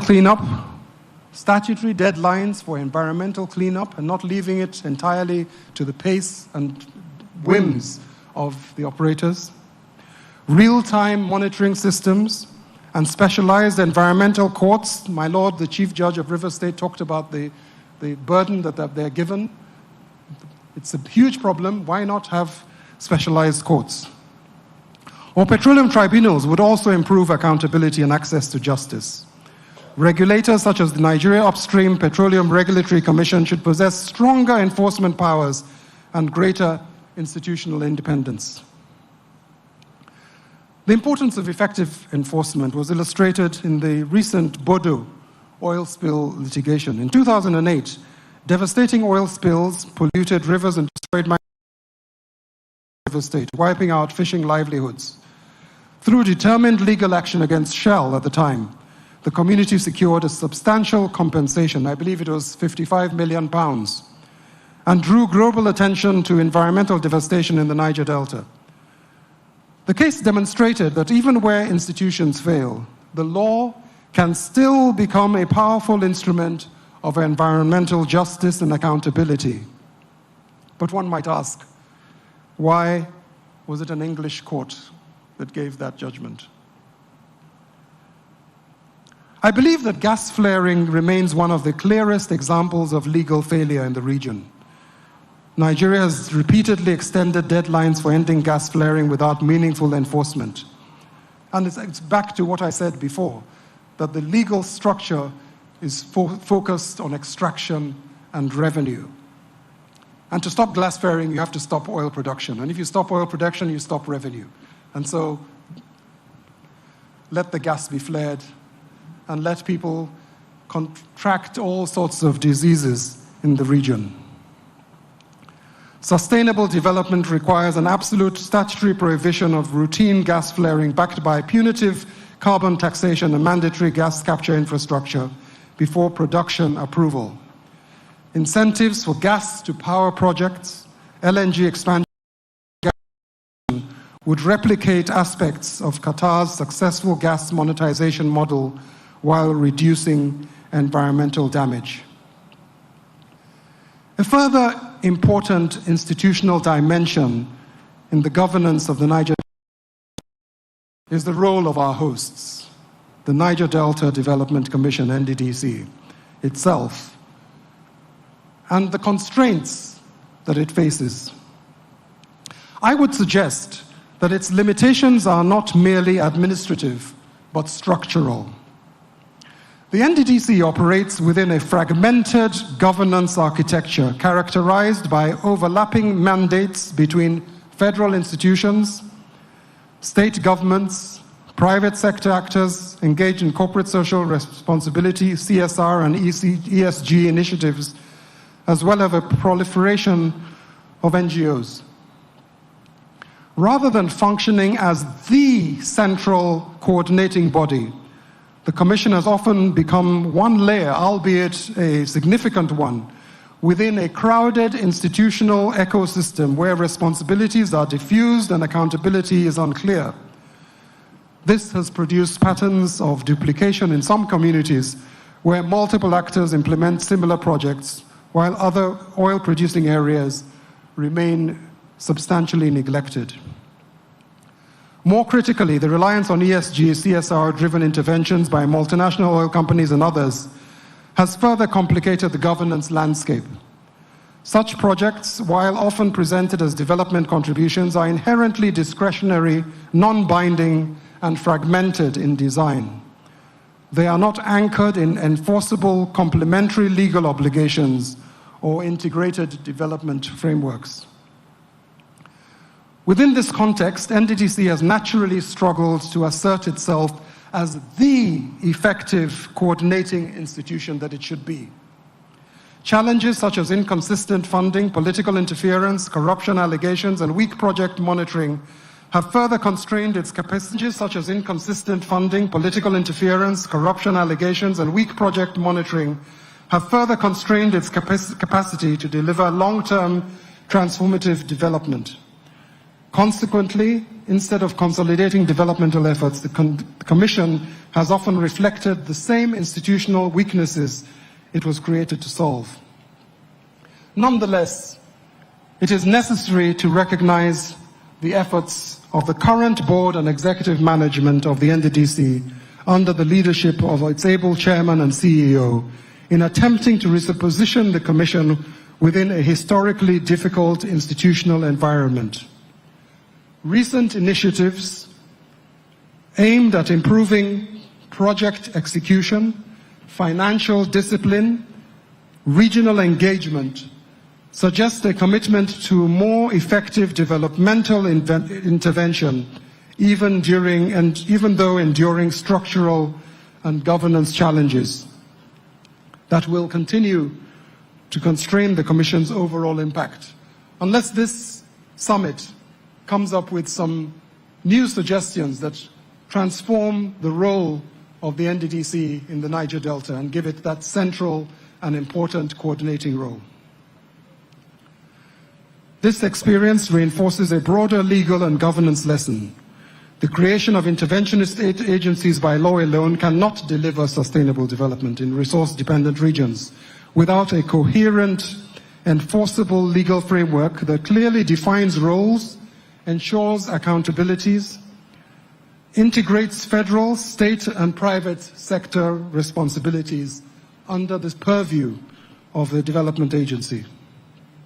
Without such legal coordination, development initiatives risk remaining fragmented, symbolic, and unable to address the structural causes of underdevelopment in the Niger Delta. Transparency and anti-corruption reforms are equally essential. Corruption and weak accountability have undermined development efforts in the region. Sustainable petroleum governance requires mandatory publication of petroleum contracts, digital tracking of royalties and community funds, strengthened anti-corruption agencies with specific petroleum jurisdiction, and full implementation of extractive industries' transparency principles. In closing, let me emphasize a few critical points. The Niger Delta is not suffering from a lack of law. It's suffering from a failure of legal governance. So what must change? First, host communities must no longer be passive observers. They must become true stakeholders in petroleum operations. This requires enforceable participation rights, fair revenue sharing, and meaningful inclusion in decision-making processes that only law can introduce and sustain. Second, environmental law must be strengthened. We need strict liability for pollution. We need real enforcement of cleanup obligations with strict deadlines. We need environmental courts with real authority. Because without consequences, there is no compliance. Third, gas flaring must end, not in rhetoric, but in law. It should be prohibited, absolutely, with stringent penalties that deter violation, not tolerated. And here I'm talking about routine gas flaring. Fourth, resource, and this is perhaps the key, resource governance must be decentralized. Over-centralization, as I said in my opening remarks, the focus of centralizing control in the central government has not served the Niger Delta. Over-centralization has disconnected communities from their own resources. And that disconnect has fueled mistrust, conflict, and underdevelopment. Fifth, transparency must be non-negotiable. Petroleum revenues, contracts, and community funds must be open to scrutiny, because secrecy is the breeding ground of corruption. And ladies and gentlemen, we cannot forget or ignore judicial enforcement. The Bodo oil spill litigation is a reminder that when communities access justice, law also becomes a tool for restoration. But access to justice must not depend on extraordinary effort, as the Bodo oil spill case showed. It must be systemic. And finally, diversification.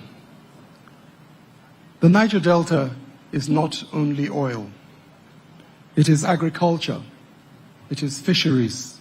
It is aquaculture. It is tourism. It is the blue economy. But these sectors require legal and policy support to thrive. Let me conclude with this thought. The Niger Delta paradox that I began with is not inevitable. It is not geographical destiny. It is not cultural limitation. It is fundamentally a governance outcome. And governance is shaped by law.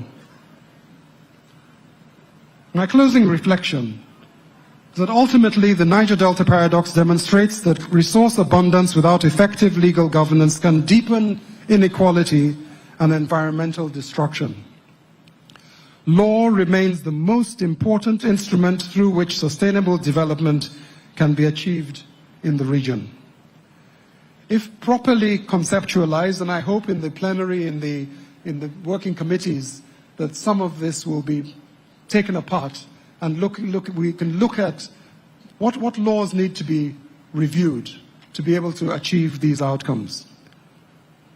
If properly reconceptualized and effectively implemented, laws can transform the Niger Delta from a symbol of ecological exploitation and poverty into a model of environmental restoration, economic diversification, social justice, and sustainable development. I thank you for listening.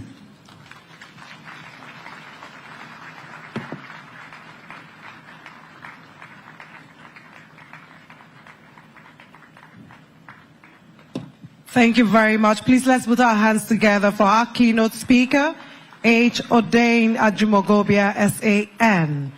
Very insightful and educative.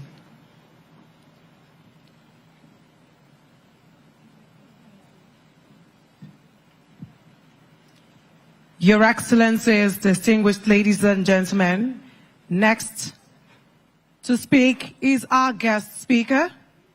She will be addressing this very honorable house virtually. She's none other than Mia Naya Essie, I beg your pardon. She's none other than Dr. Ndidi Nnolli Edozieng. Dr. Ndidi Nnolli Edozieng stands at the forefront of Africa's sustainable development and ESG governance landscape, bringing the Niger Delta Law and Development Summit, a career that spans 3 decades of transformative impact across the private, public, and non-profit sectors.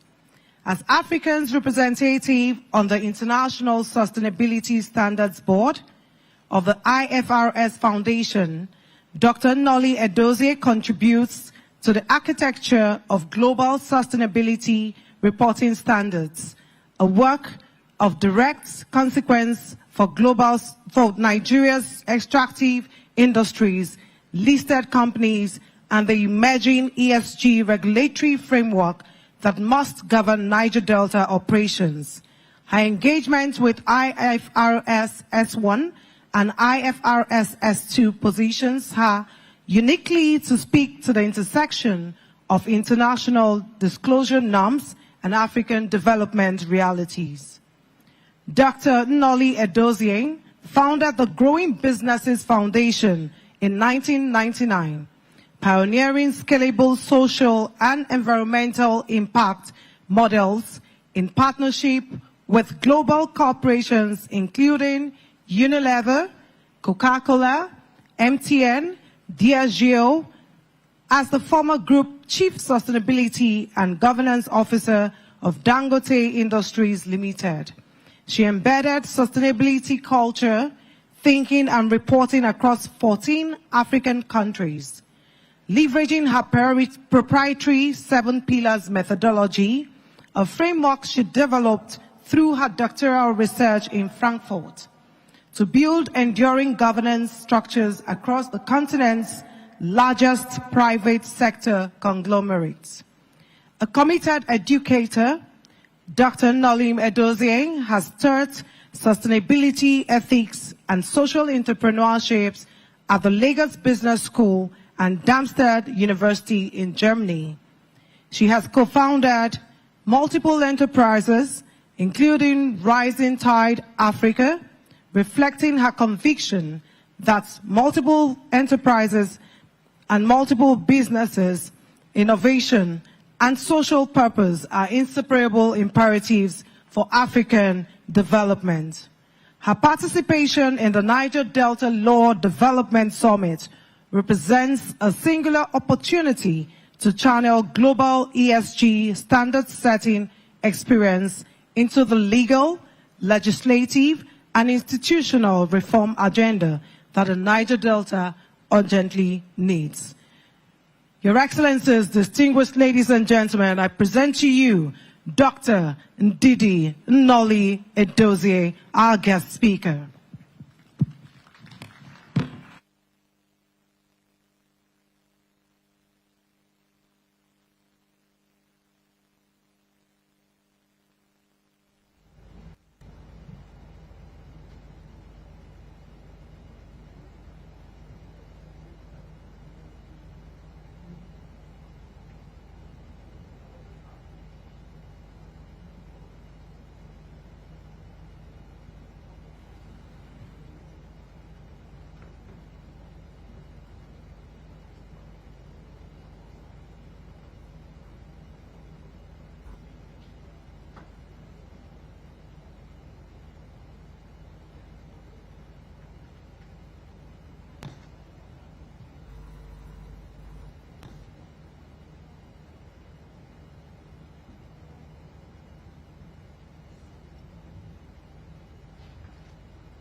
Some nice slides.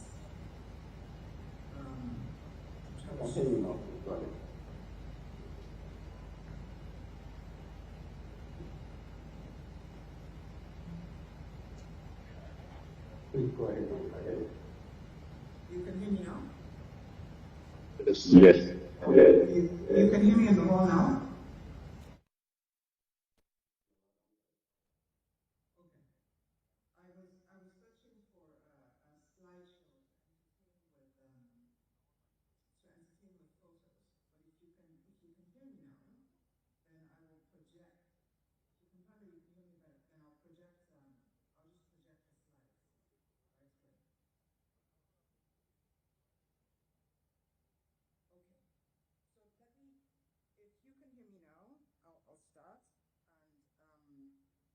might remember the charming words that I said before, which was that I'm grateful that I'm speaking after Dayan because I can stand on his existing protocol, which was brilliant. And I'm very grateful for that. I also want to join in all the voices to commend NDDC for this initiative and for its leadership in this initiative. I also want to specifically commend the NDDC team that I had the privilege of presenting to at the Lagos Business School and their immediate response. I want to just say that to this room at the summit. And their immediate response to recognizing the urgency and my voice for Nigeria's voice to be louder, and specifically the NDDC and the Niger Delta's voice to be louder in shaping the world because of the opportunity that exists right now. And that's what I'm going to try and say during the presentation today.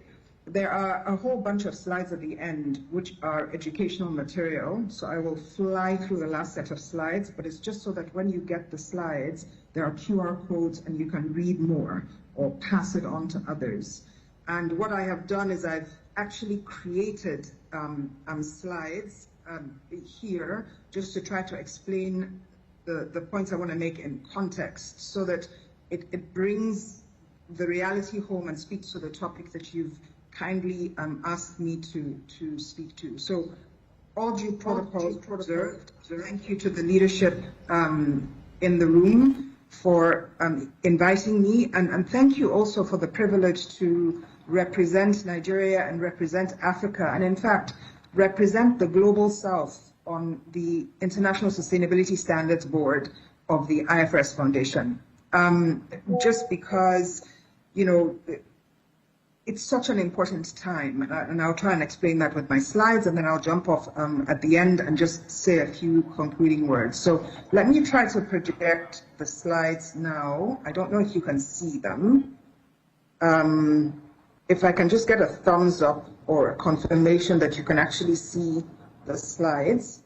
And I'm only using slides so that you get a visual of what it is I'm saying. So if my slides are seen and my tone is clear, can somebody just say yes, and then I'll proceed? Okay, I see the thumbs up. Okay, brilliant. Yeah. Okay, so let me first of all commend you on this theme, which is so important. And I love that all the speakers before are actually talking about action and the role of law. And in fact, you know, one of the things I will say today is, and I think I'll say it at the end, I've taken out most of the slides, is that Nigeria leads on the journey that I'm about to describe. And Nigeria leads not just in thought, but in action. And that's so important. And the way that that was enabled was and required the changing of an act and the changing of a law across two administrations, with the previous administration and then consolidated in this administration. So the first truth or myth that I want to refute is that we have no policy consistency or policy continuity, because globally, what I say to everyone is, when we started the journey of ISSB adoption in Nigeria, we had a different president, a different vice president, a different head of the SEC, a different head of NGX, a different head of the Financial Reporting Council of Nigeria, a different Central Bank of Nigeria lead, and a different Minister of Finance, and a different Minister of Trade, Industry, and Investment. And in spite of the fact that all of those changed, we never lost track of this particular course I'm about to describe today. And that made me extremely proud and continues to make me very proud. I want to talk about 7 key points. One is the imperative for development that the Niger Delta has, and yet the paradox that we have. Secondly, I want to spend some time on the ISSB standards, because it's a language that is evolving for risks, but also for opportunities. Thirdly, the ISSB standards, and specifically the Nigerian oil and gas sector. If I was in the room and if I could see you, I would ask for a show of hands for how many people responded to the oil and gas exposure drafts last year. There was a call for comments. When I started work at the ISSB, Africa's feedback was 0. No comment letters. Last year it was 19%, but of the 9 industry-specific exposure drafts, 4 of them were oil and gas.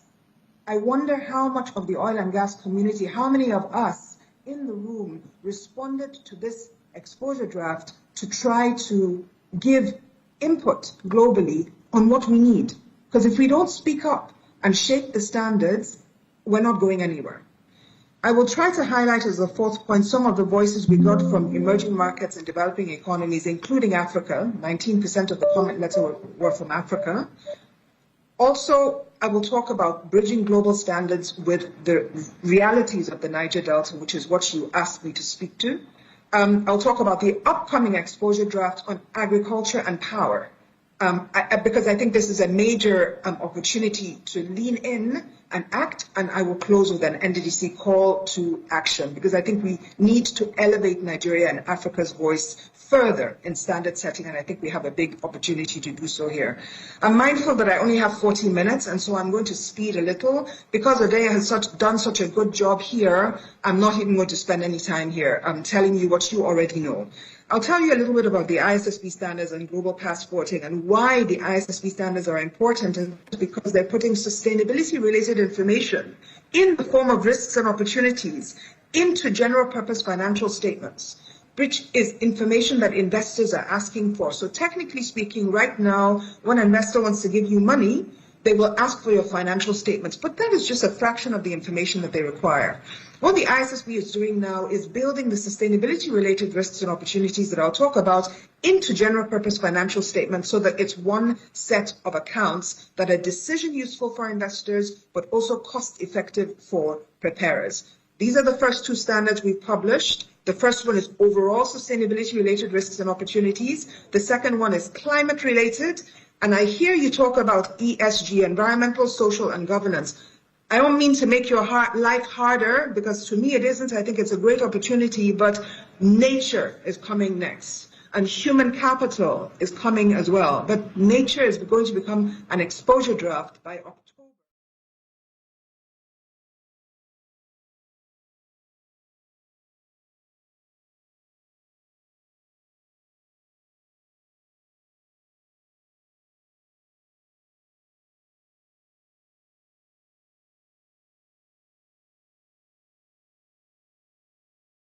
Of Nigeria, the special guest of honor at this event, exchanging pleasantries with dignitaries and holy fathers.